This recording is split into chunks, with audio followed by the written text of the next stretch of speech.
What's up, you guys? Welcome back to the ABA Corner. So today, the reason why I'm making this video is because I got back onto Facebook for the first time in like 4 years or so. You're probably asking, what does Facebook have to do with the topic here today?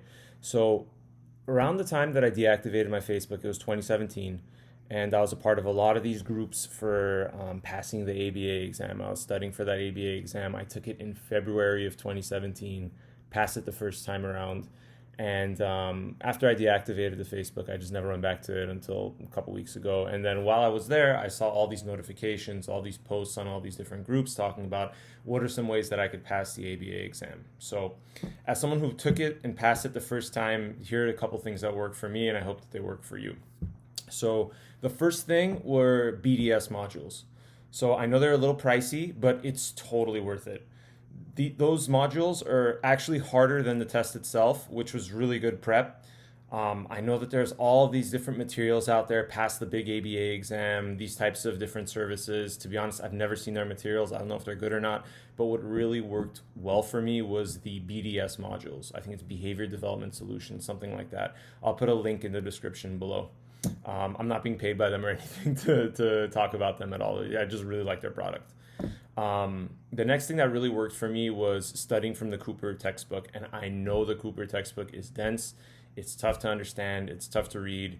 Believe me, it took me a couple of times of reading the same thing over and over before I could really fully digest it. So what I would do is I would read the actual chapter. And then at the end of the chapter, at least in my edition, I think it's the second edition, the one that I had, they had these chapter summaries at the end. And I would hand write out the chapter summaries and then study from that afterwards. So that was also something that really helped me. Also, the one thing that really helped me a lot was studying directly from the task list, right? I think right now it's task list 5 that's coming up, if I'm not mistaken. Either way, I'll put in a link in the description below with some information on the task list so that way you could look it up directly and study those topics one by one. Now, once you get in there, it's a hard test. I'm not gonna mess with you guys. It's a hard test. I studied a lot. I studied really hard. I thought I had it down, but when I walked out of that room, I had no idea whether or not I passed or if I failed.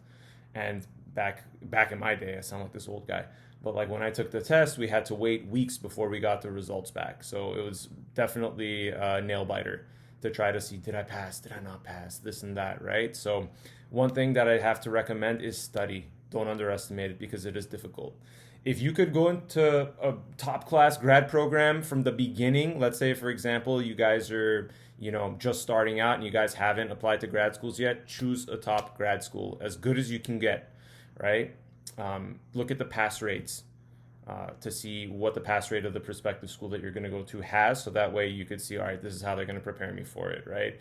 Not saying that if you go to a school that has a lesser pass rate that you're not going to be able to pass the exam, sorry.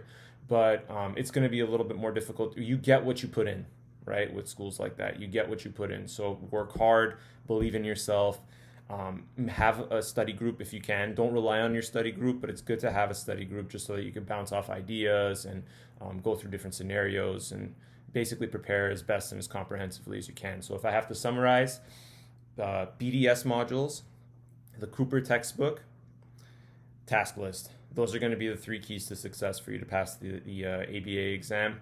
And just study hard and give it your best. And if you don't pass the first time, don't worry. A lot of people don't. Just keep on plugging away. If this is your dream, if you really want to become a behavior analyst, then you'll do it. You'll put in the work to get it done. So best of luck to you guys, and I hope that you guys pass.